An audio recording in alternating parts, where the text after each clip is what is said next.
أهلا بكم.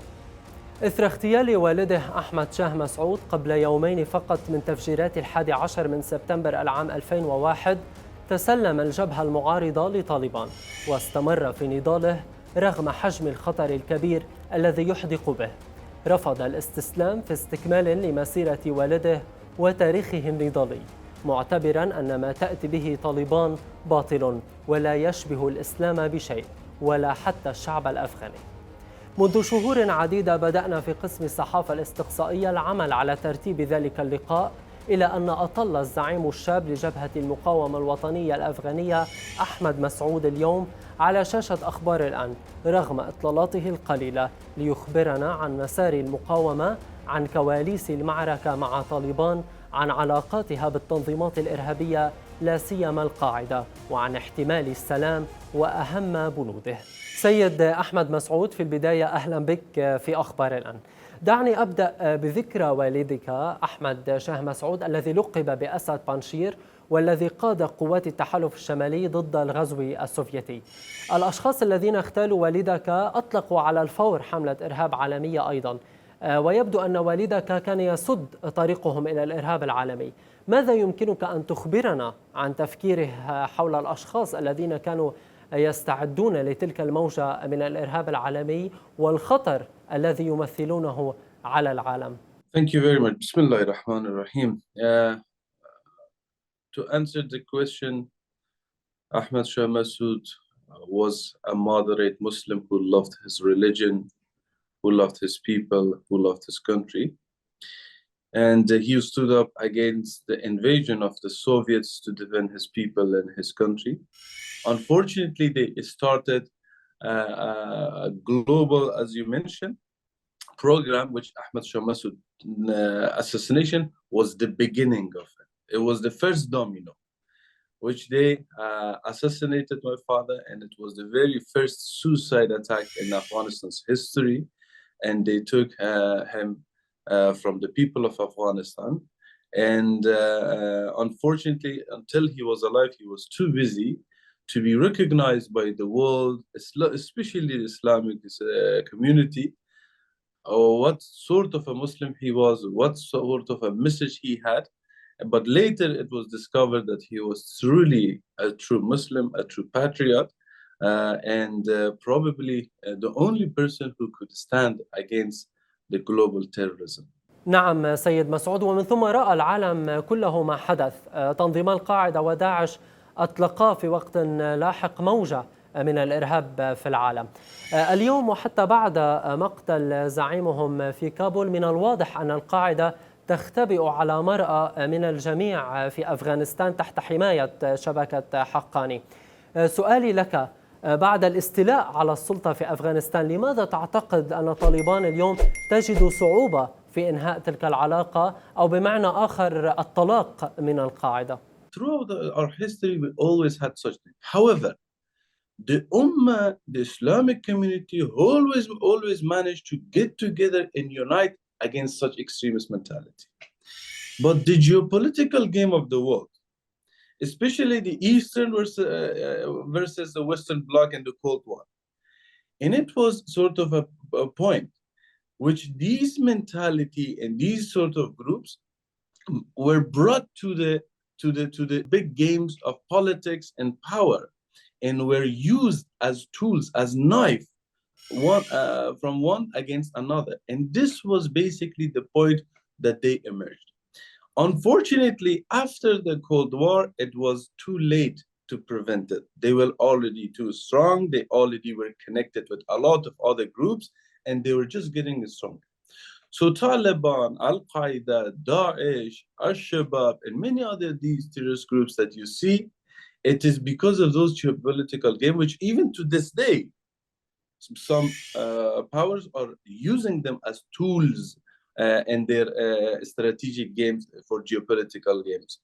So because of this, Islamic countries are suffering from these very bad phenomena, which before we also had it, but we always managed to control it. The Islamic country must come together to contain or to control such phenomenon. Otherwise, they will be the messenger of Islam. They will be the messenger of our faith, which is going to be destructive, because that is not us, that is not our religion. نعم، لابد أن هناك بعض الفصائل وكبار القادة داخل طالبان يعارضون استمرار الزواج من القاعدة، أي تلك العلاقة. برأيك هل هم عاجزون عن وقف تقويض شبكة حقاني المستمر لأمن أفغانستان من خلال مساعدة وتحريض الإرهابيين؟ Well, one thing is clear that the Taliban, from the very day one, they had a very close relationship with Al-Qaeda and other terrorist groups. This relationship was the relationship of a teacher and a student, a ustaz and a student. The Al-Qaeda played as a sort of an instructor, a sort of a training officer, a sort of a mentor. And it has been like that for more than 26 years. So it is very difficult to think just now, because of a bit of change in the current situation, they are going to forget more than 25, 76 years of engagement with each other. So because of this, I believe some groups or some part might have different opinion regarding Al-Qaeda and other groups, but the current is very strong in favor of the continuation of engagement with Al-Qaeda, with other terrorist groups as well. بشكل عام، إلى أي مدى يمكن القول اليوم أن طالبان قد أوفت بوعدها الذي قطعته والقاضي بعدم السماح باستخدام أراضي أفغانستان لتنفيذ أي نشاط إرهابي؟ Well, zero. As clear as that, because we have evidence that as I'm speaking right now, there are more than 21 terrorist groups active in Afghanistan. ISIS, Al-Qaeda, ISKP, TTP, Jaish al-Adl, ETIM, Ansarullah, Lashkar Tayyiba, and just the list goes on. All of them freely, they activate within borders of Afghanistan. They walk around, they recruit, they have training camps, they have guest houses. Unfortunately, this bad marriage is far deeper and far more complex than just to simply think that they just coexist. No, there is a huge cooperation going on. سيد مسعود، سؤالي التالي ربما سيكون طويلا بعد الشيء لتوضيح الصورة. تحدث الآن تطورات مثيرة للاهتمام في إيران بعد مقتل الظواهري. يحاول سيف العدل المتواجد في طهران السيطرة على القاعدة بتوجيه ودعم من الحرس الثوري طبعا. فبعد سنوات يسعى سيف والد زوجته مصطفى حامد الآن علانية إلى جعل القاعدة خاضعة للأجندة الإيرانية، وفي غضون ذلك ينشر حامد دعاية إيرانية عبر مجلة الصمود الإسلامية التابعة لطالبان. السؤال هنا، لماذا تعتقد أن طالبان لا توقف ذلك التسلل الأيديولوجي لوسائل إعلامها؟ I'm sure there are some people or some groups within the Taliban which are not happy. They need to speak up, but I'm sure they're very much afraid and scared of it. Just the way that when Ayman al-Zawahiri was found in Kabul, some Taliban were even saying that we will kill whoever gave up the address or whoever participate in the sort of intel sharing to the Americans and the others about the killing of Ayman al-Zawahiri. So it shows there's a huge sympathy because they said it publicly. They called Ayman al-Zawahiri Shaheed al-Islam, Saif al-Islam, this and that, publicly on media, on newses, on Twitter and Facebook, everywhere. Because of that, we cannot simplify it. And the relationship of, once again, I need to emphasize that Al-Qaeda and the Taliban is very long, more than 25, 26 years. So because of this, it is very difficult to flow within the Taliban movement, and ideology is very strong in favor of the Al-Qaeda and other terrorist groups. سيد مسعود، بالإضافة إلى ذلك مصطفى حامد يدفع علانية أفغانستان للدخول في دائرة إيران وروسيا والصين، وبالتالي إذا تمكن سيف العدل من الاستيلاء على قيادة القاعدة، فيمكنهم استخدام القاعدة لوضع تلك الأفكار موضع التنفيذ في أفغانستان. وطبعا ذلك لا يمكن أن يكون جيدا لقيادة طالبان. برأيك لماذا لا يفعلون شيئا حيال ذلك؟ I believe that the Taliban are this time around, unlike the 90s, they learned from the 90s and they are being very smart. They don't want to make any hasty decision to alert and alarm the world. They want to do it very silently, for example, and they learned from the attack on Ayman al-Zawahiri, so they don't want to do anything publicly to alert the world and to unite the world against them, because they know they are very fragile. They know the people of Afghanistan categorically do not want them. And the people of Afghanistan are at this moment powerless because of the betrayal of the world to them, that they left them all alone. They know their fragility. So at this stage, I believe they're just playing it smart. They're just doing things under the table, under the radar. سيد مسعود، إذا كنت في السلطة في كابول اليوم، ماذا كنت ستفعل حيال بقايا القاعدة بما في ذلك المقاتلون العرب الذين لديهم زوجات وأطفال أفغان؟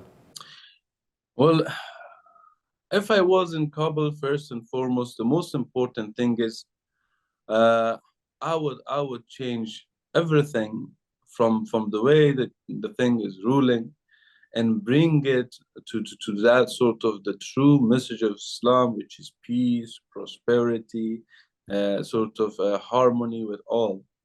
And the second thing is Islam is coming to the people. This is a religion for the people. It is not a religion for an elite to rule the people. No, this is a religion for the people. So it will be the decision of people to decide sort of for their own future. Regarding the sort of the foreign groups which are fighting within the borders of Afghanistan, it is very clear that they must cease and stop all the activities and should return to their home countries all at once, because such thing and such activity is not going to be allowed within the border of Afghanistan. As a citizen of Afghanistan, no country, not even Pakistan, should feel threatened from Afghanistan. نعم، نقترب من الذكرى السنوية الثانية لاستيلاء طالبان على السلطة. ما هو وضع المقاومة الوطنية الأفغانية اليوم؟ The resistance with empty hand, just with the support of Allah and the support of people, is growing. Take this into consideration that no country in the world is helping. And as I mentioned to you, they do not see resistance as a geopolitical tool. They see it only as a liberation force for only Afghanistan. Since there is a liberation and freedom fighters only for the people of Afghanistan, we means no use for no power, for no regional or sort of international power, because we don't serve the geopolitical goal of no country. So because of this purpose, we are sort of helpless. There is no help and support for us, except Allah and except the people of Afghanistan. When the situation is like this, the growth is very slow, but surely it is very organic. So because of this, our people and the resistance is growing, because the zulm of Taliban is growing. Like today, the Taliban's responsible person and governor in Bangshir, he told to the people that, oh, if the men are searching you, it's okay, allow it, because you see them as your sons. They're even changing the rules of Islam to benefit themselves. But on the other hand, they don't allow even the girls to go to school. They are hypocrites. They don't represent our religion. They are going to ruin the image of Islam. They are going to ruin the security of us, especially the new vision in the Khalij. They are going to ruin that image that is trying to portray a complete different image from Islam and Islamic countries. نعم سيد مسعود، ربما سيكون مفيدا للمشاهد أن رسم تصورا أكثر وضوحا فيما يخص المقاومة اليوم. ماذا عن شكلها؟ ماذا عن قواتها العسكرية والاجتماعية في بانجشير أو أماكن أخرى؟ هل تحتل مساحة كبيرة أم ماذا؟ The resistance are not holding any district at this moment because it is not a part of our strategy. Just like the time of the Soviets, the Taliban have a considerable amount of resources left to them by Americans. So because of this, we are in a much inferior situation at this point, especially that our rely is only on our God and the people of Afghanistan, and there is no external help and support. For this, the military is growing slowly but surely, just the way that the Zulm of Taliban are growing. We are holding the mountains, we are holding the highlands and across Afghanistan, not just Bangshir, but across the north, east, even the west and south. On political scene in Safir, probably the resistance has been the most successful in the past 2 years.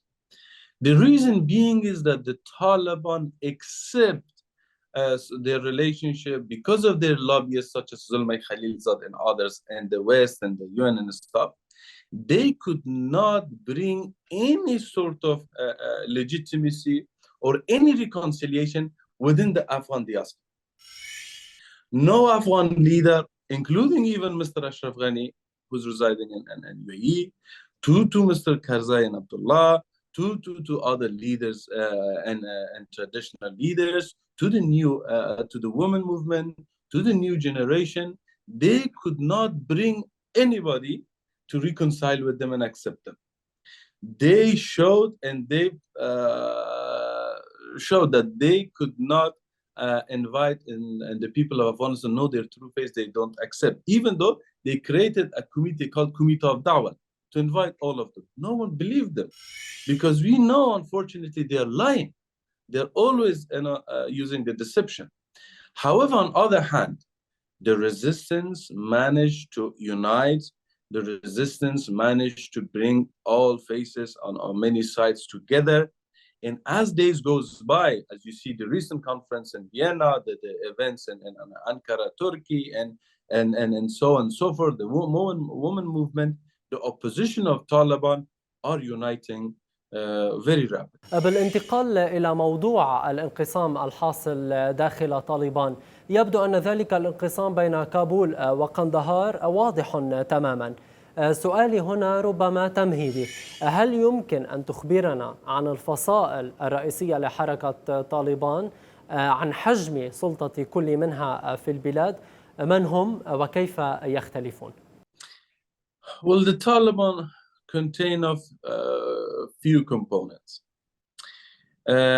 Probably the strongest component is the Kandahari component, and even within Kandahar, it is not all Kandahar, it is the Nurzai section of the Kandahar, which are holding, because Haybatullah is from that section, is holding the power. Another component is the Haqqani, which to our surprise, the Haqqani group is the moderate version of the Taliban that so far their messaging has been not very bad. They showed that although they created a lot of atrocity and a lot of suicide attacks and a lot of killing, and they were that sort of the terror component of the Taliban for the past 20 years. However, since the 15th of August, they tried to show a different message. Another component which is without a people base. It is the component of the likes of Mullah Yaqub, Abbas Stanigzai, and the others. There's another component which is completely out of the paradigm of power, is the sort of the Taliban, like Fasihuddin, like Qari Salahuddin, like Hanafi, and others. So there is few components, but in terms of the power ranking, if we say, the Kandaharis, they have the main power. Within the Kandahar, it is the Nurzai section of the Taliban have the main power. And then from that, it is the Haqqanis, and then it is the others which do not possess a very huge power base within the people and their constituencies.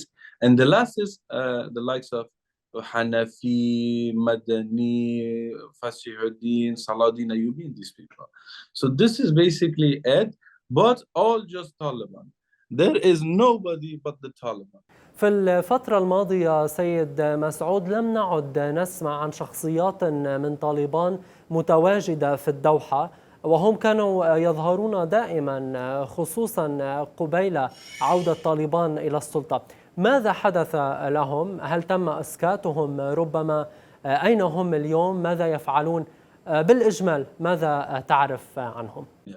They are there, but they knew very well that what they are saying, what the promises that they are making, they are not going to deliver it.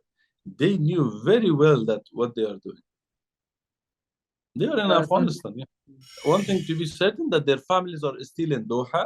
They are studying. They go to school. They go to gym. They eat healthy food. They eat organic juices, and they go to cinema watching Batman and Superman, and playing with Barbie dolls. Their family is fine. They are in Doha, receiving very good sort of income and everything, but themselves they are in trouble. سيد مسعود، يبدو أن الصراع الداخلي لطالبان هو أعمق بكثير مما يظهر. مراقبون كثر يناقشون سيناريوهات مختلفة محتملة تتراوح بين الإطاحة بزعيم طالبان إلى تفتيت طالبان وتقسيم البلد على أسس فئوية. إذا انشقت طالبان، ما هو نوع الفرص التي يمكن أن تتاح للمعارضة المسلحة الوطنية؟ If there is a sort of a breakage within the Taliban, which I doubt it is unrealistic.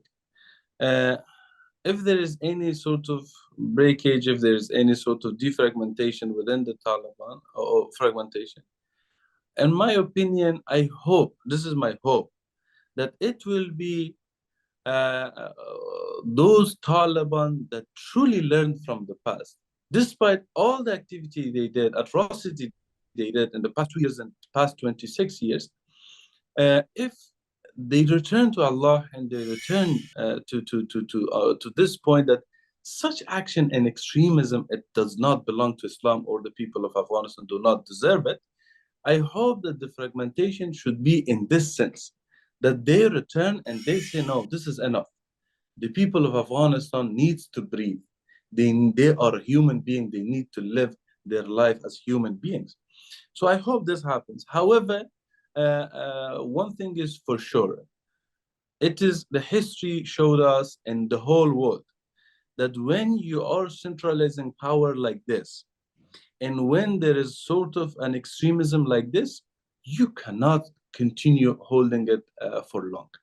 This split will happen, and Mujahideen showed it, and then the communist regime in Afghanistan showed it.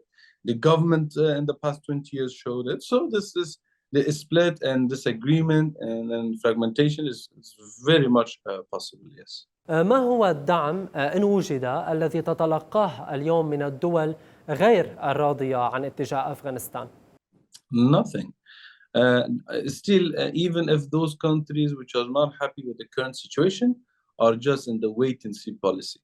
سيد مسعود، دعني أسألك عن التواصل اليوم مع طالبان. هل هناك من تواصل؟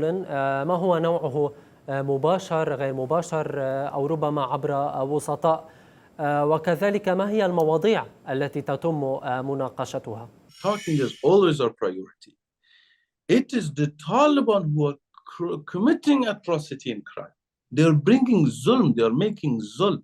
It is our religious obligation to fight and defend. Right? So because of this, our doors for talk, for dialogue, for speaking is always open. And we are always willing to talk. However, till now, the Taliban never showed any interest in talking. In their messages to us, wherever we had the opportunity to sit and talk, it was one thing, bay'at. It was surrender. That's all. It is not going to happen unless all the element of zulm is gone, and for them to really, believe in talking.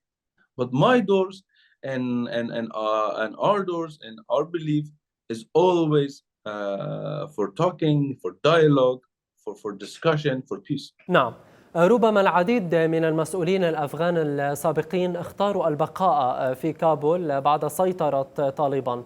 بالنسبة لك، ما هي الظروف التي قد تفكر في ظلها أن تعود إلى البلاد وتمارس فيها نشاطاتك بشكل علني؟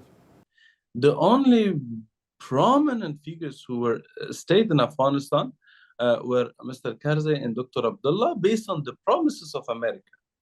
America promised safety to those two gentlemen. They didn't promise safety to anybody else. So they stayed behind, which was still, it was a very courageous act. However, the thing is that a majority has left, and the return to Afghanistan is the dream of everyone. But for us to return to Afghanistan, not to return to hell. Right now, Afghanistan is a big prison and hell and Jahannam to its people and to its citizens, a heaven to terrorist groups. في سؤالي الأخير، برأيك هل لدى طالبان قوة عسكرية ونية سياسية لإنهاء أي مقاومة مسلحة لحكمهم؟ وكيف تقيم أداء طالبان من حيث إيجاد حلول لمشاكل الشعب الأفغاني اليوم الكبيرة والملحة؟ The Taliban has been left with billions of dollars of equipment. However, the Taliban are the best example. That doesn't matter how many countries help you, doesn't matter how many billions of dollars you receive. If there is a will to continue the war, you have a trouble. And the Taliban are proof of it. The NATO was in Afghanistan. Afghanistan Republic had billions of dollars, had thousands of forces, but the Taliban had will to continue fighting, and we saw. So, doesn't matter how much power and support Taliban have. As long as they don't have the people of Afghanistan, and as long as there is a will to continue fighting, they are not going to be victorious. زعيم المقاومة الوطنية الأفغانية أحمد مسعود، شكرا جزيلا لك. Thank you very much.